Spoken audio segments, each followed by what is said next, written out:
কখনো শুনেছো যে মাঝরাতে ভুতুড়ে পুরনো বাড়িগুলোতে কি ঘটে? শোনোনি না? তাহলে আজ শোনো। আজকের স্টোরিটা এর উপর। একটা ফ্রেন্ডের স্কুল গ্রুপ ছিল। তারা হাই স্কুলে পড়তো। 4 বন্ধু। তারা স্কুলে এসে যথারীতি গল্প করতো, সবাই যেরকম করে। এমনই এক গল্প করতে করতে হঠাৎ একদিন কথা ওঠে এক পুরনো বাড়িকে নিয়ে। তারা শুনেছে যে ওই বাড়িটি ভুতুড়ে, তাই দিনের বেলাতেও কেউ ওই দিকে যায় না। ও তাদের 4 বন্ধুর নামই তো বলা হলো না। তাদের 4 বন্ধু ছিল তনয়, রিপন, আশিস, রাহুল। এবার গল্পতে আসি। ভূতের বাড়ি কথা উঠতেই রাহুল বলে উঠল যে দেখাই যাক না বড় বাড়িতে কি হয়। এদের মধ্যে রাহুল ছিল সবচেয়ে বেশি সাহসী ছেলে। তো সে সবার আগে এগুলো তিনি আগে বলে উঠল। সেই ভূতের বাড়িটির নাম ছিল বড় বাড়ি। তো রাহুল কথা সবাই মেনে নেয় এবং তারা একটা প্ল্যান করে যে একদিন যাবে তারা সে বাড়ির ধুনতে কি হয় দেখবে রাত্রেবেলা। তো সেভাবেই প্ল্যান হয়। তারা দিনটা ছিল একটা শনিবার। তার এক বন্ধুর বাড়ির নাম করে সবাই তাদের বাড়িতে বলে চলে এসছে। সেই বড় বাড়ির সামনে চলে আসে। বড় বাড়ির জায়গাটা ছিল একদম নির্জন। কুকুরও অনেক দূরে দেখতে পাওয়া যায়।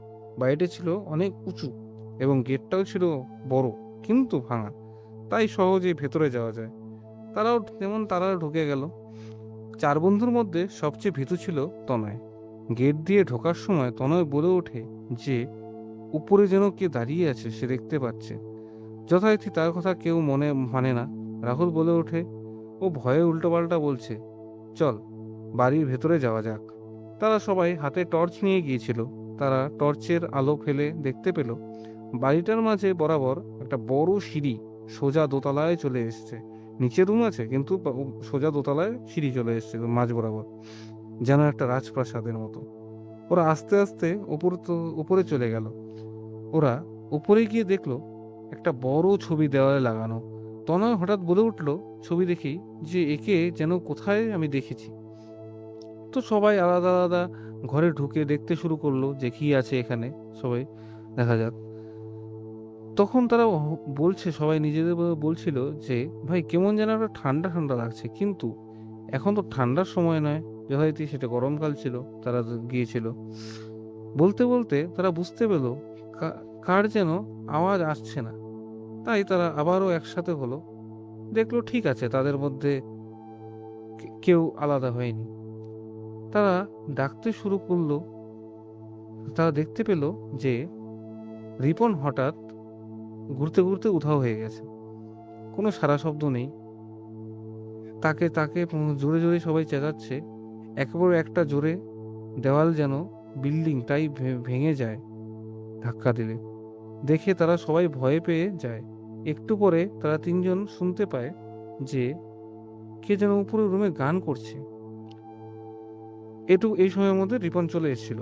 তারা তারা একটু পর ঘুরছিল যখন, তখন হঠাৎ শুনতে পায় যে উপরে রুমে যেন কেউ গান করছে। তো গান শুনতে পেয়ে তারা উপরের দিকে রুমে দেখতে যাচ্ছিল। রাহুল সব যথারীতি রাহুল সবার আগে। সে বলছে যে চল দেখি কে আছে উপরে, দেখতে যাই। এই শুনে তারা উপরে উঠতে লাগলো উঠতে লাগলো। তারা ভয়ে ভয়ে আস্তে আস্তে উপরে যাচ্ছে। তখন হঠাৎ পেছনের দিকে তাকিয়ে দেখে তাদের বন্ধু তনয় পেছনে নেই। হঠাৎ টর্চের আলোয় দেখতে পায় যে তনয় বাইরে দরজায় দাঁড়িয়ে দাঁড়িয়ে ওদের 3জনের দিকে দেখছে আর পেছনে যাচ্ছে, ভয়ে কাঁপছে। এই দেখতে দেখতে তনয় সেখান থেকে হুট করে দূরে বেরিয়ে গেল, দূরে চলে গেল। এই দেখে তারা 3জনও ওর পেছনে দৌড়লো।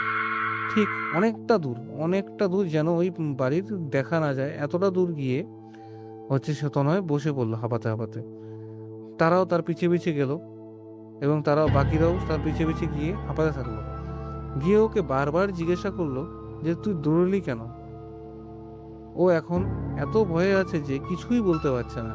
একটু পরও যখন নর্মাল হলো তখন বলে, তোরা উপরের দিকে যাচ্ছিলি, আমি দাঁড়িয়ে দেখছিলাম, কিন্তু যখন তোরা আমার দিকে পেছনে তাকালি ঠিক তখনই তোদের পিছনে বিরাট এক দৈত্যের মতো ছায়া চলে আসে, যাকে দেখে মনে হচ্ছিল আজ উপরে গেলে আর তোরা ফিরবি না।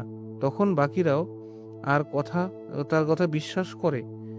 সে এমনও বলে যে ওখানে যে ছবিটি লাগানো ছিল, সেই ছবিটির লোকটিকেই আমি প্রথমে দেখেছিলাম উপরে। তখন তারাও একটু ভয় পেয়ে যায়, কারণ মনে মনে সবারই একটু হলেও ভয় কাজ করছিল। তাই ওরা নিজেদের বাড়ি যাওয়ার সিদ্ধান্ত নেয় আর বাড়ি চলে আসে। কিন্তু রাহুলের মন এখনো চিন্তা চলছে যে সত্যি কি ওখানে এমন কিছু সত্যি ছিল, কারণ আমি তো কিছু দেখিনি।